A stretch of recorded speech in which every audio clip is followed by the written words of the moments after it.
मेरी फैमिली ने मेरी ड्राइविंग की जॉब को लेके मेरी इतनी ही मुखालफत की है जितना एक मुसलमान लड़का एक हिंदू लड़की से शादी करने के बारे में सोचता है ना। लोगों के बड़े बड़े जो टिकटॉकर्स हैं उनके आप कमेंट चेक करें, गालियाँ पड़ रही होती हैं लोगों पर, नहीं क्या कुछ, लेकिन मुझे कभी किसी बंदे ने बैड कमेंट नहीं किया। मैं MBA करता रहा, ठीक है, उसके बाद फिर मैंने जॉब की, मार्केटिंग की, लेकिन मुझे ये था मैंने बस चलानी है ना। रेड बटन पर क्लिक करके और बेल आइकॉन को प्रेस करके डिजिटल पाकिस्तान के सब्सक्राइबर्स बनना मत भूलिए, ताकि ऐसी इंटरेस्टिंग वीडियोस आपको फ्यूचर में भी मिलती रहे। अस्सलामुअलैकुम, डिजिटल पाकिस्तान के साथ मैं हूं आपकी होस्ट हिफ्जा ताहिर। आज मैं आपको मिलवाने लेकर आई हूं एक ऐसी पर्सनैलिटी से जो कि MBA के डिग्री होल्डर हैं, और MBA के डिग्री होल्डर होने के साथ साथ वो एक निजी ट्रांसपोर्ट कंपनी में ड्राइविंग की जॉब करते हैं। अमूमन इस तबके के बारे में हमने सुना है कि ये अनपढ़ तबकों में आता है, शुमार होता है। मुझे तो लगता है कि पाकिस्तान की ये वाहिद पर्सनैलिटी है जो डिग्री लेने के बावजूद ड्राइविंग की जॉब कर रहे हैं, और इसके साथ साथ वो टिकटॉकर भी हैं। जी हाँ, मैं बात कर रही हूँ अली फैसल जट के बारे में। अब जानना ये है कि ये इनका शौक है या कोई मजबूरी है, तो ये उन्हीं से जानते हैं। अस्सलाम वालेकुम। कैसे हैं सर आप? जी मैं ठीक हूँ, कैसे? मैं ठीक ठाक हूँ। पहले तो थैंक यू सो मच कि आपने अपने कीमती वक्त में से हमें टाइम दिया, आप हमारे प्रोग्राम में आए। सर, मैं जानना ये चाहूँगी कि आपने MBA किया हुआ, जिस तरह हम सबको पता है, MBA करने के बावजूद आप ड्राइविंग की जॉब कर रहे हैं, ऐसा क्यों है? बस ये मेरा ना बड़ा एक अजीब सा शौक़ था कि जिसका मुझे आज तक खुद भी समझ नहीं है कि मैंने क्या किया है। तो मुझे बचपन से शौक़ था बसेस को देखने का, फिर मेरे खिलौने भी बसेस वाले ही होते थे, ठीक है। फिर जब मैं कॉलेज पढ़ने जाता था मैं बस पे जाता था, उनको देख देख के मेरे दिल में ये शौक़ बढ़ता गया कि मैंने बस चलानी है ना। और मैं MBA करता रहा, ठीक है, उसके बाद फिर मैंने जॉब की, मार्केटिंग की, अच्छी खासी मेरी जॉब थी as a route sales officer, एक वेल नोन कंपनी है पाकिस्तान की, उसमें मैंने जॉब की है। लेकिन मुझे ये था मैंने बस चलानी है ना। अच्छा। तो बस वो सब कुछ छोड़ छाड़ के फिर मैं डेवो में चला गया और फिर मैंने वहाँ से अपना वो स्टार्ट। जिस टाइम में आप MBA कर रहे थे, कि अपने यूनिवर्सिटी डेज़ में, कॉलेज डेज़ में बच्चा सोचता है कि हम बड़े होकर टीचर बनेंगे, डॉक्टर बनेंगे, इंजीनियर बनेंगे, तो आपकी क्या थिंकिंग थी कि आपने जो है MBA भी कर लिया और आपने ड्राइविंग की जॉब? मैं ये सोचता रहा मैंने बस चलानी, मैं कैसे चलाऊंगा, मैं कैसे सीखूंगा। तो आप BA करके भी चला सकते थे, MBA करके बस चलाने का क्या मतलब? असल में घर वाले मुझे धक्का लगा लगा के भेजते रहे कि आपने पढ़ना है पढ़ना है पढ़ना है। हालांकि मैं बड़ा एक अच्छा स्टूडेंट था अल्हम्दुलिल्लाह, टोटल मेरी फर्स्ट डिवीजन आई एंड तक ना। धक्के वाले स्टूडेंट की तो कभी फर्स्ट डिवीजन नहीं आती, मेरी तो कभी नहीं आई। सर, आपकी कैसे फर्स्ट डिवीजन? मैं ना ज़हीन बहुत ज़्यादा था, मैं पूरा साल पढ़ाई नहीं करता था। अच्छा। बुक्स को मैंने देखना नहीं होता था, ठीक है। और मैं घर से बड़ा जलील हुआ हूँ हमेशा गैर निसाबी किताबें पढ़ने की वजह से। पोइट्री शामिल है, नॉवल शामिल है, इस तरह की जो मतलब डाइजेस्ट वगैरह नहीं पढ़ रहा। मैं ये समझता हूँ कि जब अल्लाह ताला ने किसी इंसान को नवाजना होता है ना, तो अल्लाह ताला किसी न किसी तरीके से उस बंदे को वहाँ पे ले जाता है। अगर मैं MBA करके MBA के अकॉर्डिंग कोई जॉब कर रहा होता तो मुझे चंद 100 लोग जानते कि ये फ़लाँ बंदा है। अब देखिए मुझे लाखों लोग जानते हैं पाकिस्तान में, पाकिस्तान से बाहर। तो अल्लाह ताला ड्राइविंग की वजह से मैं यहाँ पे आऊँ, फिर मैं टिकटॉक पे मैं फेमस हो गया। अगर मैं किसी भी और जॉब में होता तो शायद मैं इतना फेमस ना हो पाता। सर, आपकी टाइमिंग क्या है, ड्यूटी टाइमिंग क्या है, आप किस तरह मैनेज करते हैं अपने टिकटॉक को भी, अपनी ड्राइविंग को भी? मेरी ड्यूटी शेड्यूल जो है ना बहुत टफ है। मैं डेली लाहौर से पेशावर जाता हूँ, 12 घंटे की ट्रैवलिंग है, 6 घंटे जाने में, 6 घंटे वापस आने में ना। तो बस इसी दौरान कोई 2-4 मिनट 5 मिनट निकाल लेता हूँ वीडियोज़ बनाने के लिए, क्योंकि टिकटॉक या सोशल मीडिया मेरा ओढ़ना बिछोना नहीं है बाकी लोगों की तरह। तो आप ये सोचते नहीं हैं कि बस बहुत होगी, आप थक नहीं जाते ड्राइविंग कर करके, उकता नहीं जाते? आप ये नहीं सोचते कि मुझे भी ऑफिस जॉब करनी चाहिए, मेरे पास तो डिग्री भी है, तो मैं क्यों नहीं सुकून से बैठ के AC में बैठ के, हीटर में बैठ के आराम से ऑर्डर क्यों नहीं देता लोगों को? बिल्कुल आता है। असल में ये है कि मैं ट्रांसपोर्ट की फील्ड में ना रश बस गया हूँ। मैं कोई और जॉब करना चाहूँ, मार्केटिंग की जॉब करना चाहूँ, तो वो मुझसे कभी भी नहीं होगी ना, ठीक है। यहाँ पे ये है कि सबसे इजी काम है, सुकून से ड्राइविंग सीट पे बैठो, पेशावर चले जाओ, वापस आके अपने पैसे ले लो। सर, मुझे ये बताएं कि फैमिली का आपके ऊपर कोई प्रेशर नहीं है इस जॉब को लेकर? मेरी फैमिली ने मेरी ड्राइविंग की जॉब को लेके मेरी इतनी ही मुखालफत की है जितना एक मुसलमान लड़का एक हिंदू लड़की से शादी करने के बारे में सोचता है ना। तो जैसे घर वाले उसको इतना ज़्यादा उसके ख़िलाफ़ चले जाते हैं, मेरी फैमिली ऐसे चली गई थी ना। लेकिन मैं वालिदैन कह रहे हैं एक बेटा हूँ, तो मैं भी डट गया। मैंने कहा मैंने एक दफ़ा करनी है, चाहे मैं 2 महीने बस ड्राइवर बन के चला के मैं छोड़ दूँगा, मेरा प्रॉमिस। बेसिक मेरा ज़िला है भावल नगर, उसकी एक तहसील फोटाबास है, वहाँ मेरा छोटा सा गांव है, वहाँ से बिलोंग करता हूँ। सर, मुझे एक बात बताएं कि आप सारा दिन जो है वो ट्रैवलिंग में रहते हैं और आपकी बस में लड़कों के साथ साथ लड़कियाँ भी होती हैं, बस होस्टेस भी होती हैं, तो लोगों का उनके बारे में क्या होता है, नज़रिया क्या होता है देखने का, और किस तरह से लोग उनको ट्रीट कर रहे होते हैं? असल में मोस्टली लोग ये समझते हैं कि ये बस में एज ए शो पीस आई हैं, ठीक है।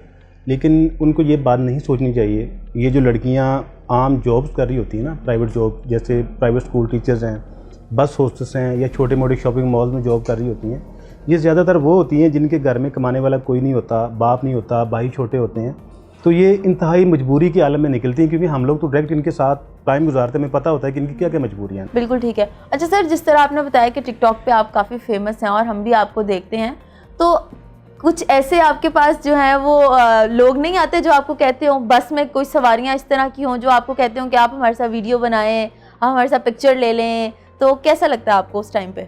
डेली मुझे 20 से 25, 30, 50 लोग मिलने के लिए आते हैं बिलाल ट्रैवल्स पे लाहौर में। पेशावर जाता हूँ, वहाँ पे लोग मिलते हैं। मेरी बस में बहुत सारे पैसेंजर ऐसे होते हैं जो मेरी वजह से मेरे टाइम पे ट्रैवल करते हैं। सर कितने टाइम से आप यूज़ कर रहे हैं टिकटॉक? टिकटॉक मुझे आई थिंक कोई 1 साल से ऊपर हो गया। 1 साल से ऊपर हो गया। तो आपको कितना टाइम लगा? आपकी फर्स्ट वायरल वीडियो कौन सी? मैंने फर्स्ट वीडियो ही डाली थी टिकटॉक पे, तो वो मेरी वायरल हो गई थी। उसके बाद फिर मैंने जो भी वीडियो बनाई है मेरी वायरल, लेकिन मैंने एक बात का ख्याल रखा है कि सिर्फ मशहूर होना मैटर नहीं करता, इज़्ज़त के साथ मशहूर होना मैटर करता है। लोगों के बड़े बड़े जो टिकटॉकर्स हैं उनके आप कमेंट चेक करें, गालियाँ पड़ रही होती हैं लोगों पर, नहीं क्या कुछ, लेकिन मुझे कभी किसी बंदे ने बैड कमेंट नहीं किया। सर जिस तरह टिकटॉकर्स हैं, दूसरे टिकटॉकर्स हैं, उनको फेम मिला है और वो किसी ना किसी तरफ मूव कर गए हैं, उनको ऑफर्स आई हैं टिकटॉक से, तो आपको कभी ऑफर नहीं आई या आपने कभी सोचा नहीं कि मेरे भी तो 2.8 मिलियन? बिल्कुल ऑफर्स आती हैं, एड्स की ऑफ़र आती हैं, जगह जगह से ऑफ़र, फिर ये इवेंट्स वगैरह पे ऑफर्स आती हैं। लेकिन मैंने पहले बात की ना कि टिकटॉक मेरा ओढ़ना बिछोना नहीं है। मैं बेसिक एक पेंडू फैमिली से बिलोंग करता हूँ। मेरे दादा अबू आज भी मेरे खिलाफ हैं ये वीडियोज़ को लेके। मेरे चाचू लोग जाके उनको दिखाते हैं कि देखो जी तुम्हारा मुंडा फिल्म नहीं कम करता पे। हालांकि ऐसा नहीं है, वो मुझे फ़ोन पे शुरू हो जाते हैं गालियाँ देने कि तुम कड़े कमा के पै गए। मेरे दादा अबू गाँव में रहते हैं, उनका ना वहाँ पे चौधरी वाला माहौल है, जो पंचायत वाले बंदे होते हैं, तो वो इन सारी चीज़ों को बर्दाश्त नहीं करते हैं ना, तो इसलिए मैंने कुछ नहीं सोचा कि मैं आगे कहीं जाऊँगा। जैसे टिकटॉक से सुना है कि जो है पैसे मिलते हैं, वो किस तरह से मिलते हैं? सुना ही है, वैसे किसी से अभी तक खुद नहीं देखा कि टिकटॉक आपको। टिकटॉक डायरेक्ट किसी को पैसे नहीं देता। टिकटॉक जो ऐप है वो किसी को पैसे नहीं देता, मुझे तो नहीं पता कि पैसे किसी को देता है, ठीक है, ऐसा एक नहीं देता। लेकिन ये है कि जो लोग मशहूर हो जाते हैं उन्होंने आगे अपने मैनेजर रखे होते हैं, ठीक है, जो लोग वीडियोज़ बनवाने आते हैं, तस्वीरें बनवाते हैं, उनसे वो पैसे लेके बनवाते हैं ना। लेकिन हम लोग पेंडू हैं, अल्हम्दुलिल्लाह, हमें वो मेहमानवाजी वाला भी एक अंसर है। जो बंदा आता है हम तो अपने तरीके से उसको आगे से उसकी मेहमानवाजी भी करते हैं, उसके साथ वीडियोज़ भी बना लेते हैं। सर आपने आगे के बारे में क्या सोचा है कि आप आगे क्या करेंगे अपनी लाइफ में? आगे फ़िलहाल तो भी बस चलाऊँगा। अभी के आगे के बारे में नहीं सर, फ्यूचर प्लान। ये सोचा, मेरा ख्वाब है कि अपनी ट्रांसपोर्ट कंपनी बनाने का ना। अच्छा। अगर अल्लाह ताला ने मुझे ज़िंदगी में मौका दिया तो मैं पाकिस्तान में एक अच्छे लेवल की ट्रांसपोर्ट कंपनी स्टैंड करके दिखाऊंगा इंशाल्लाह।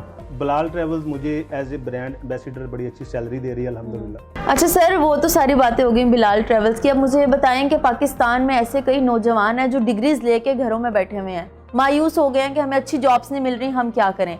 लेकिन आप उन सब के लिए रोल मॉडल हैं कि आपने डिग्री भी किसी और सब्जेक्ट के लिए और आप जॉब भी कोई और कर रहे हैं, तो उन लोगों के बारे में आप क्या कहना चाहेंगे, उनको क्या मैसेज देना चाहेंगे? मेरा ऐसे तमाम लोगों के लिए पैगाम है कि याद रखिएगा, आपको शुरू हमेशा सिफर से करना पड़ता है। अगर आप ये कहेंगे ना कि मेरे पास MBA की डिग्री और मुझे मार्केटिंग मैनेजर की जॉब मिली है पहले दिन ही, तो ये शायद पॉसिबल ना हो हर बंदे के लिए। कुछ लोगों को मिल भी जाती होगी, हर बंदे को नहीं मिलती। आप एक दफ़ा ज़िंदगी में स्टार्ट ज़रूर करें, सिफर से स्टार्ट करें, ठीक है, अल्लाह ताला आगे आपकी मदद करेगा। नीयत अपनी नेक रखें तो आप लोग ऊपर जा सकते हैं। सर हर बंदे का कोई ना कोई रोल मॉडल होता है जिसको वो फॉलो करता है कि मैंने इस जैसा बनना है, तो आपका कौन रोल मॉडल है जिसको आप फॉलो करते हैं? मेरी ज़िंदगी में सबसे पहले मेरे रोल मॉडल हमारे नबी पाक सल्लल्लाहु अलैहि वसल्लम है। मैं जहाँ तक मुझसे पॉसिबल हो मैं इनको फॉलो करता हूँ। ठीक है, मैंने दाढ़ी नहीं रखी हुई, मेरी बदकिस्मती है, बहुत सारी चीज़ें मैं अडॉप्ट नहीं कर पाया, लेकिन मेरे रोल मॉडल वो हैं। उसके बाद जो मेरे रोल मॉडल हैं वो मेरे बाबा जान हैं। ठीक है सर, मतलब आप अपने बाबा से बहुत प्यार करते हैं। जिस तरह आपने बताया कि मेरी फैमिली बड़ी मुखालफत करती है मेरी ड्राइविंग की, तो अगर कभी ज़िंदगी में ऐसा कोई मौका आए जब आपके वालिद साहब आपको कहें कि बस कर दो, अब छोड़ दो, हमारी नाक कब तक कटवाओगे, तो आप क्या स्टेप लेंगे? नहीं, अब ये मौका नहीं आएगा। अब वो इस बात को एक तो उन्होंने ना कबूल कर लिया है। मुझे ये बताएं कि लड़कियां आपको तंग करती हैं, कभी किसी का कोई मैसेज या कॉल्स वगैरह आती हैं तो आप उनको किस तरह ट्रीट करते हैं? असल में ये होता है कि बहुत सारे मैसेजेस आते हैं फेसबुक पे, इंस्टाग्राम पे, क्योंकि नंबर तो नहीं है सब लोगों के पास मेरा, तो दोस्ती के लिए भी ऑफर्स होती हैं, लेकिन मेरे लिए सारी रिस्पेक्टेबल हैं, सबको मैं इज़्ज़त करता हूँ आगे से एज ए फैंस, इससे ज़्यादा कुछ नहीं किसी के लिए भी मेरे दिल में। आपके माशाल्लाह से इतने सारे फैंस हैं, आप ट्रैवल भी करते रहते हैं, मिलने मिलाने भी आपके बहुत हैं, तो कभी कोई ऐसा आपको कोई फ़ैन मिल गया हो जिससे आप इंतहा के डिस्टर्ब हुए हो और अभी तक आपको वो वाक़या याद रहा हो?